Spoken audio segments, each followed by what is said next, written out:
Hello, hello to another short story. Have you ever been stuck in an elevator? I have. At work.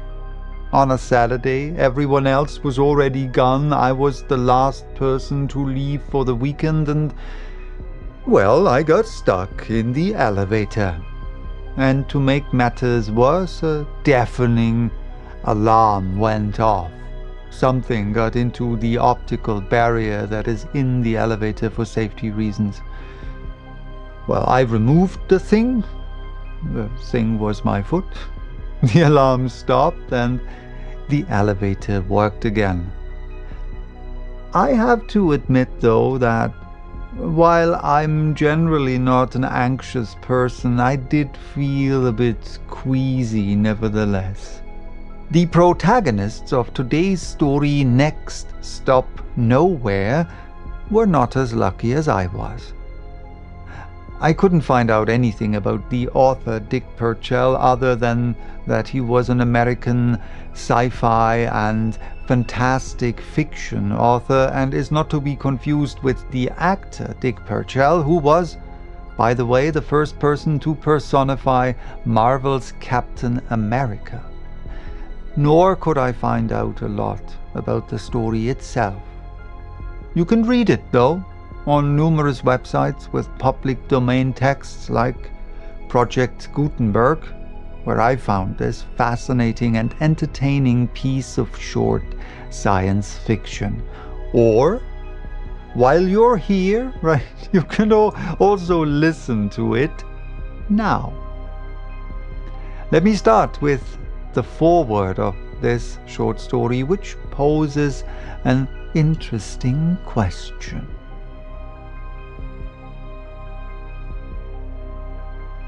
It's logical to assume that an elevator only travels from one floor to another. Yet, if you think about it, what's between the floors?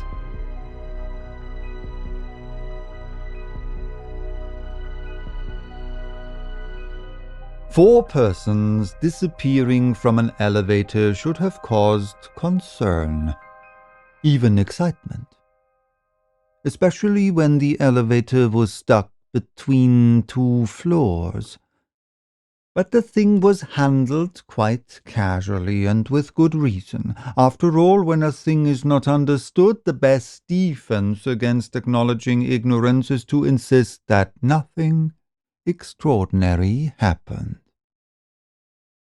In this case, four persons, a girl and three men, stepped into an elevator in the Candle Building. They were all headed for the same suite, offices occupied by several medical men.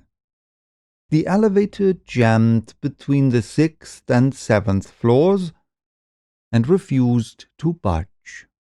The operator, a salty little Brooklynite, swore quietly to himself and pushed the emergency signal.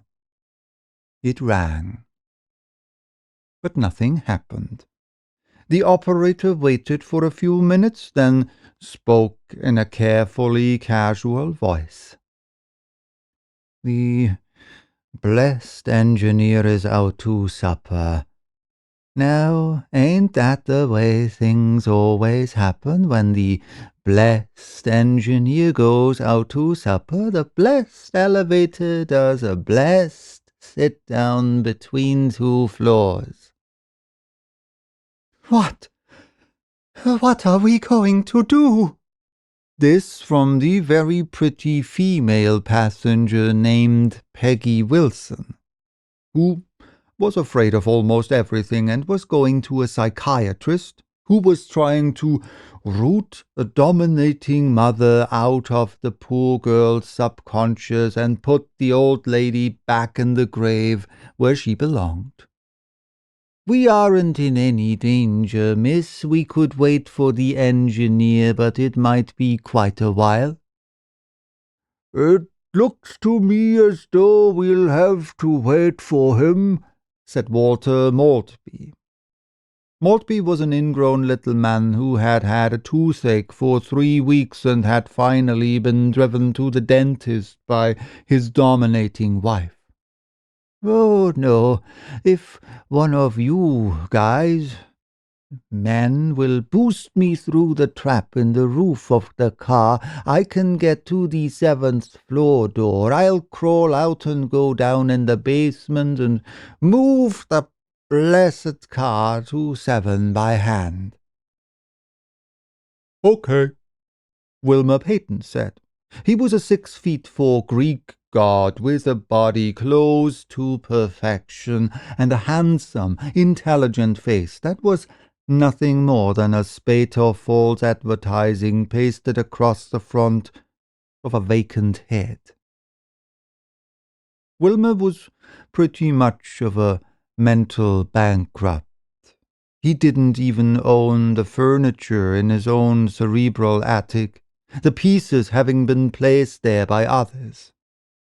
He had the look of a rising young executive and was the assistant mail-room boy in a large publishing company, and a good one, too. Lately they had been entrusting him with special delivery letters. He braced himself, and the operator climbed on his shoulders and vanished through the ceiling. A moment later there was a sound of an opening door and a few grunts and scramblings, after which the door closed and silence again prevailed. The 3 passengers glanced at each other fearfully. The fourth, a small, white-haired man in his late 60s, had stood quietly in one corner during the whole procedure. He had a pair of bright black eyes and a look remindful of an alert fox terrier in a basement known to house rats. He was Fleming Carter, a psychiatrist by profession and a student of almost everything by choice. He was an accomplished linguist, among other things, and translated Sanskrit and Hebrew for the pleasure of it. He was an amateur chemist, and also conducted himself ably on a pair of skis. So the quartet was not lacking in brilliance, Fleming Carter having enough to burnish all 4. He had mentally taken his 3 fellow prisoners apart and put them together again when he noticed the girl's trembling and saw her first tears. Only then did he step forward. "There is no cause for alarm, my dear, none at all. These lifts fairly bristle with safety devices. The insurance companies demand it." Peggy Wilson turned to him gratefully, a little like a kitten, he thought, which yearned for the reassurance of a soothing hand. She would make a beautiful Persian, he thought, a perfect house pet. "But to be trapped here, like animals," Peggy whimpered. "It's terrible." She was moving toward Fleming Carter's shoulder, but Wilmer Peyton took a single step forward, and her head turned quite naturally to his bosom. Fleming Carter smiled and estimated to a nicety the intelligence of any offspring that would result from a mating of these 2 vacuums. "It's all right, baby," Wilmer said. "I'll take care of you." Walter Maltby had troubles of his own. He now voiced them. "Jenny will be furious if we don't get out of here pretty quick. I'm always home for television theatre, and if I don't make it—" He got no further, because at that moment the foundations of the world seemed to give way, and the 4 of them were hurled into a heap on the floor. Or were they? This question was in Fleming Carter's mind as Peggy Wilson screamed, Walter Maltby whimpered, and Wilmer Peyton bellowed in terror. Had the lift fallen, the building collapsed, an atom bomb exploded? His instincts told him no. This because, while all the outward manifestations of such catastrophe seemed apparent, there was something strangely different about the sudden chaos into which the group had been thrown. Fleming Carter felt they should all be dead. But they remained very much alive. They should have been at least mangled and maimed. None appeared even scratched. All this, Carter told himself firmly, was a chaos of the mind and nothing more. It was mental panic of such violence that it was manifesting in the physical. He told himself this while he sought to maintain equilibrium while standing upon nothing and wondering where such a terrific wind could come from in a sheltered elevator shaft. Then it was over. The hurricane subsided, the floor stiffened beneath them, and they were lying in a heap made interesting by Peggy Wilson's legs sprawled above the others in a very unladylike manner. Wilmer Peyton groaned. "Shut up," Fleming Carter said sharply. "Don't start a wave of panic and hysteria. You aren't hurt." "How the hell do you know I ain't?" Wilmer Peyton demanded with childlike docility. "Because I am not, and no one else seems to be, and we all fell the same distance." Fleming Carter began to extricate himself from the pack. This necessitated pressing rather personally against Peggy Wilson. He did what he had to do, and then drew the girl's skirt down as gently and hastily as possible. He was relieved to find she was in no shape to care what anyone did with her skirt. Meanwhile, the elevator operator, upon finding he could not move the elevator, returned to reassure the occupants. He went to the 7th floor and called down very cheerily, "Everything's all right, folks. If this'd be happened before 6 o'clock, there'd be plenty of blessed people around, but it's almost 7, and the engineer ain't back from supper yet. It won't be but a little while, though, and then—" The operator became aware that only silence answered him. Had they been scared dumb? Hey, you down there!" More silence. The operator frowned and crawled down into the shaft. He looked through the trap. Empty. "Well, I'll be damned," he said, and because an obvious situation was covered by an obvious answer, added, "All 4 of them crawled out and went home. Funny they couldn't stick around a few minutes." He did not ponder the difficulties involved in such an escape. The only direction they could have gone was up and out on the 7th floor. He thus accepted the obvious, and his only thought on the subject was that he'd like to have been the one to boost the girl up. Later, he bawled the engineer out, and that was that so far as he was concerned. But the situation was far less simple for the 4 passengers. As Fleming Carter struggled to his feet, Walter Maltby used his leg for a ladder and came erect also and said, "I'll bet Jenny will sue somebody for this. Jenny won't let them get away with it, not for a minute." Wilmer Peyton was also on his feet, looking dully about him. Fleming Carter said, "Why don't you help the lady, young man? I'm sure she would appreciate the courtesy from you more than myself, or—" He looked questioningly at the other male member of the quartet. "Walter Maltby, and as I was saying, Jenny will never—" "I'm sure she won't." "What happened?" Wilmer Peyton asked of no one in particular as he hauled Peggy Wilson to her feet. The girl was biting her lip, trying hard to be brave.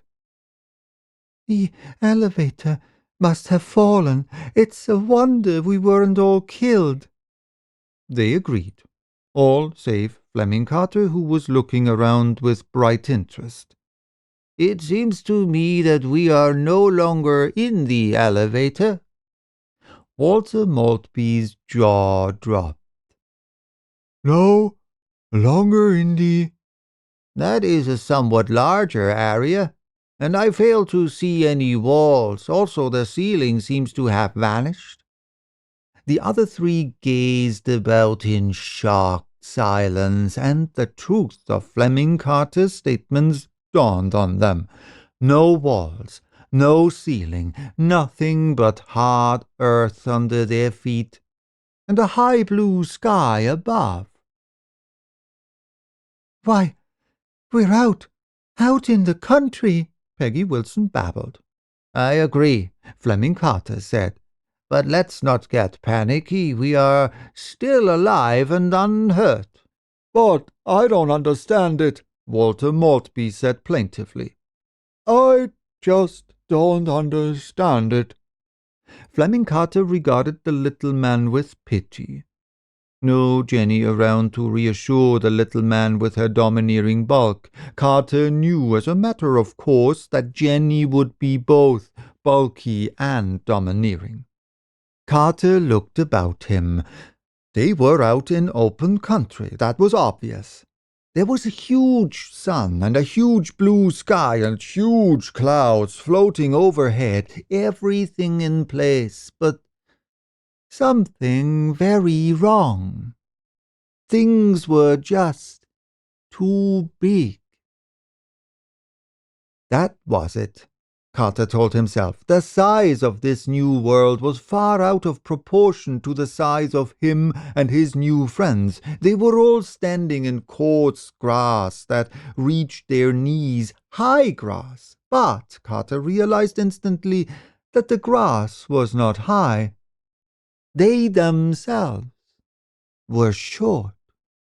Wilmer Peyton, holding Peggy Wilson in the crook of one arm, looked about through eyes that obviously sent no intelligent messages to his brain. He turned them on Carter and said, "I don't get any of this." "I think I know what happened," Carter said. This even caught the interest of Walter Maltby, who was wondering what Jenny would have to say about his not arriving home on schedule. "What did happen?"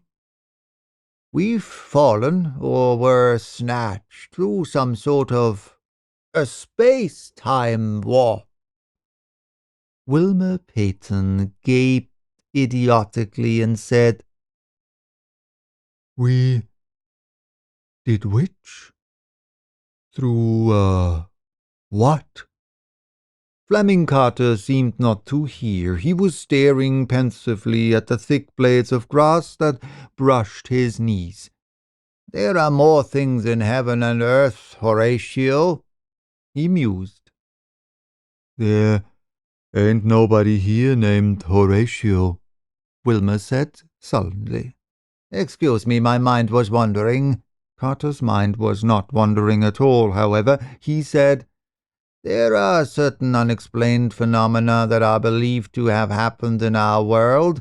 People have been known to disappear mysteriously, and those who remain behind formulate theories as to the how and the why of their vanishing. It is believed by some that people can be moved under certain conditions from one plane of existence to another that there are many of these so-called planes of existence where many and varied peoples live and breathe upon them? Of course, no proof has ever been found for these theories because the vanished persons never came back to testify, but Carter stopped suddenly and regarded the three with a touch of compassion.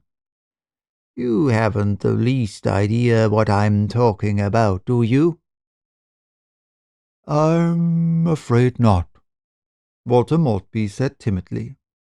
Well, never mind, perhaps I don't either. In any case, existence is its own excuse for accepting any locale. Suffice it to say we are now in a world that was not built for us, a world for creatures of far greater dimensions than ourselves, and how we got here is really of little importance. Peggy Wilson was now snugly in Wilmer Peyton's arms, her head tight against his chest. Wilmer was just opening his mouth to say something when, over the slope of the land, a huge form appeared. There was nothing mystifying about it.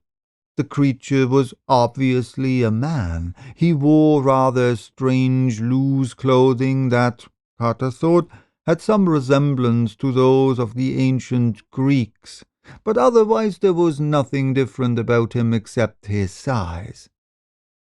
As he approached, Fleming Carter estimated that Wilmer Peyton, the tallest of the four, would have come about to the top of his odd sandal-like footgear. There was no panic now, the three being completely frozen with terror, and Carter, statue quiet and sharply alert. The giant, he was sure, would pass within 200 yards of them, a distance dangerously close considering the man's size. Still, Carter was optimistic. There was no reason why the giant should see them. As things were, they could certainly hope to be overlooked. But Peggy Wilson dashed his hope as the pressure within her became too strong to contain and broke out in the form of a scream. The giant stopped, took a few quick steps in their direction, and was upon them. Carter knew then that they were lost. A huge hand swooped down and lifted Walter Maltby into the air. Far above, Carter saw the terrified Maltby being transferred carefully to the giant's other hand. Now, Wilmer Peyton and Peggy Wilson were running blindly in two directions, Peggy having been suddenly deserted by her protector. Twice more, the huge hand descended, and the two also vanished into the vast palm. Apparently the giant overlooked Fleming Carter, who had stood quite still during the whole time, but Carter made a swift decision based more on charity than good sense. Somehow, he could not leave those three to their fate, so he cried out and waved his arms. "Just a moment, you overlooked me!" The hand swooped down again as the giant saw him. He realized they were being handled carefully, however, so he felt that death, while definitely a threat, had been at least postponed.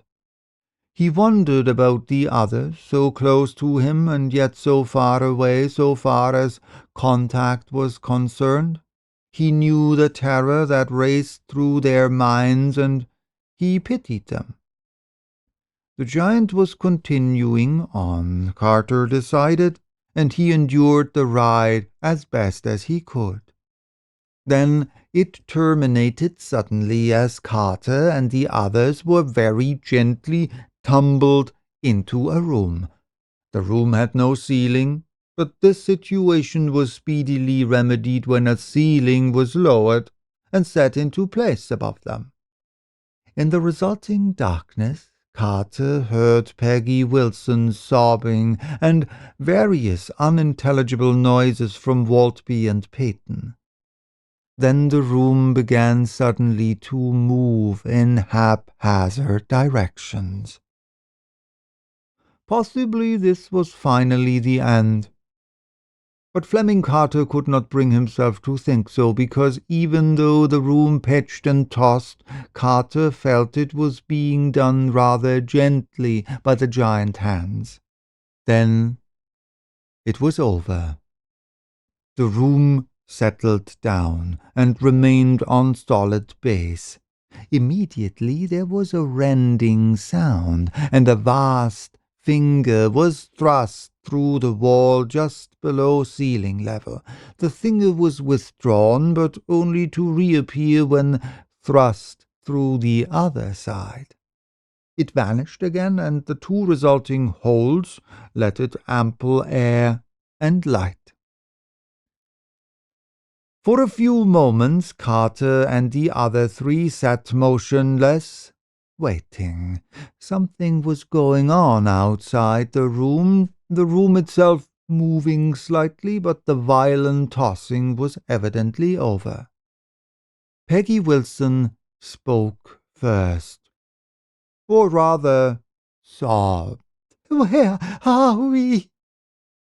"I'm sure I don't know, my dear, but if I stood on the young man's shoulders I could look out through one of those openings and perhaps learn a little something." "You want me to lift you?" Wilmer Peyton said dully.